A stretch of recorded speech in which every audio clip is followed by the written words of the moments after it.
Sibelius comes shipped with a lot of pre-installed plugins. Now, users of previous versions of Sibelius will remember that there was a plugins menu, but we don't have a plugins tab.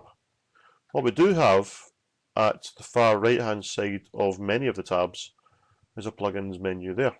So, for example, on the Home tab, plugins menu there. Note Input tab, plugins menu, Text tab, plugins menu, etc. Some tabs don't have them, but a lot of them do. And the plugins that appear, for example, on the Text tab are all to do with text.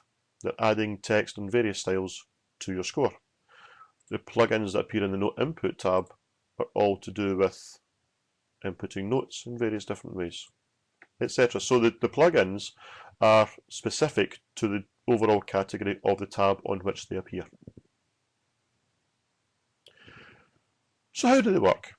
Well, I have here a simple flute part that I've just created, and I'm now thinking I want to add some harmony to it, but I've got absolutely no idea what chords to use or what harmony to use.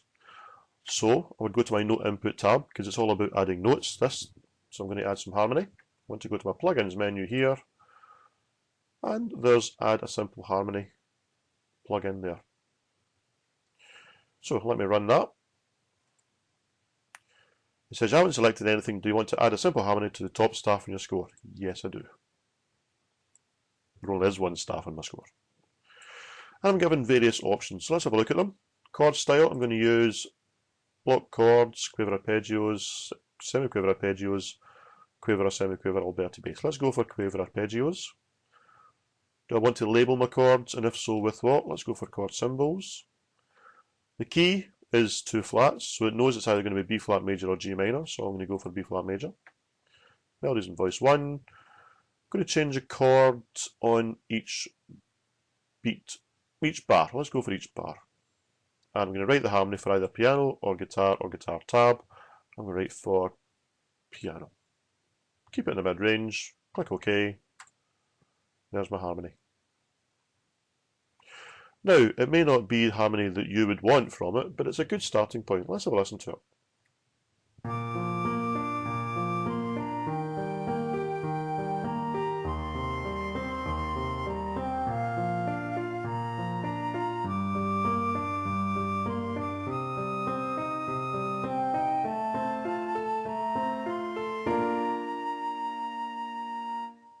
That's not bad. That's not bad. There's only one bar I would possibly change here. It's this one here. But of course, it's a Sibelius file, so there's absolutely no reason why I can't just go in and change that bar to my heart's content. But it's a good starting point. Let me just delete the piano part for a second, just to show you another couple of things you can do with plugins. If I go to the text tab, for example, I'm going to select the line here. I'm going to go to my text tab, go to my plugins, and I can add my note names. And again, a list of options appear.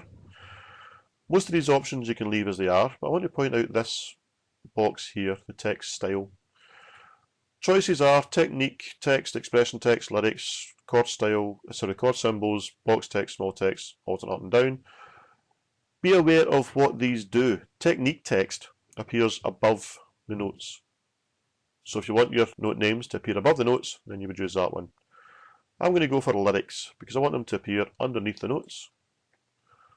Select either the selected passage in this case or the whole score. Doesn't actually matter because I've selected the whole score. Click OK. And there's my note names. All nice and neat and tidy. And of course, they're attached to the notes. So if I select a note and move it, whoops, you can see the note names move with it. It's worth pointing out though that if I do change the note, this doesn't change automatically. You have to be aware of that. So make sure that you've got your notes the way you want them before you add the note names at the end. Other options in the text plugins include things like adding tonic sol fa, fingerings for brass or strings, various other bits and bobs. The plugins on the Home tab are plugins which are not specific to any of these categories on the tabs. So for example, there's a lot of batch processing. So you can convert a whole folder of scores in various different ways. Or there's various other non-specific plugins that you can use.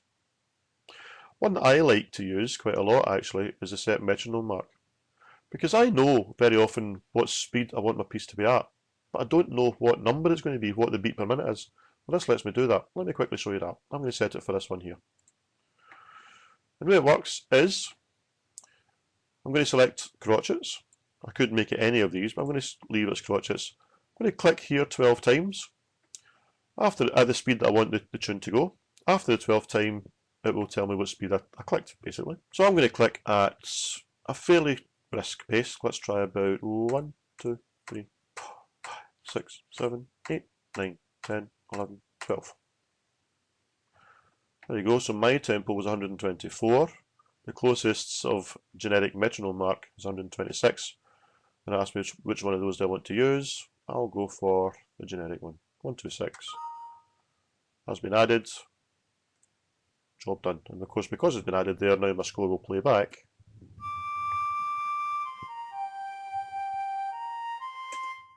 At the new speed.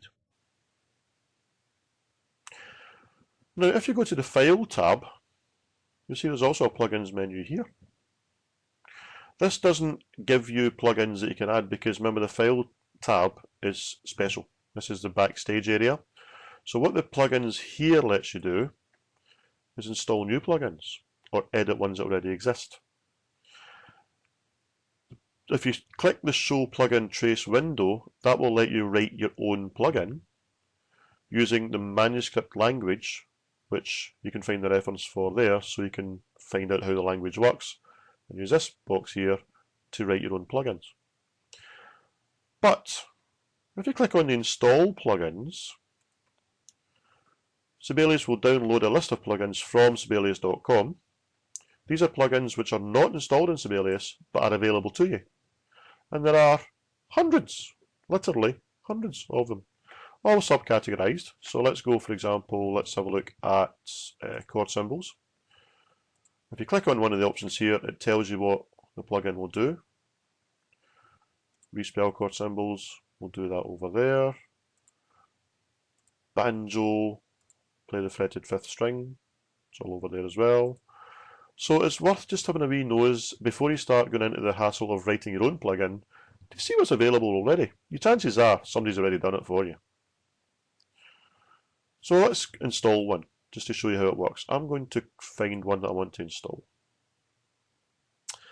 So let's go for the accidentals category and see what we have.